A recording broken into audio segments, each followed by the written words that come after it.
ချိန်ခါရတာအိုးသူစမ်းတဲ့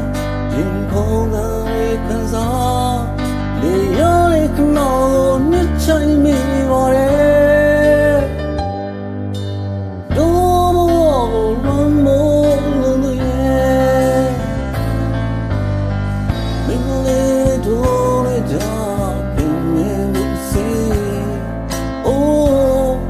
တို့ရှိတို့ကိုဝင်လာတဲ့မေပြောရဲတဲ့ဝါမလေးချက်တွေနဲ့ပြောရဲဝနှုတ်စေလို့နေတဲ့အိုးမင်းလေးကိုပေါ်လိုက်တော့တဲ့လမ်းတွေမှာဘုံမလို့တဲ့ချေလာကိုတိုင်းနေနေမောတော့ကိုတီးစေတွင်အောင်ရလေတီးစေတွေ့ရရထားလူတွေနဲ့မတွေ့မြခဲ့အချိန်လေးမှမအိုးဆိုရုံနဲ့ရုံနဲ့မပူစိတ်လားတွေ့ရမယ့်ခဏကိုဆိုရုံနေနေရဲ့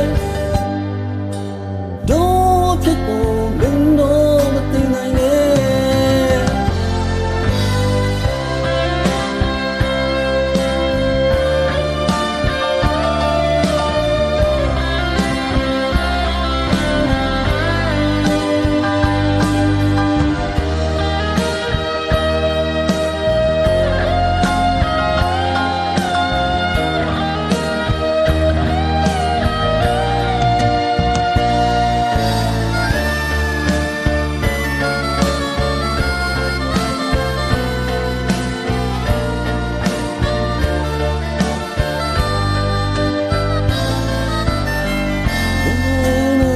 ပြော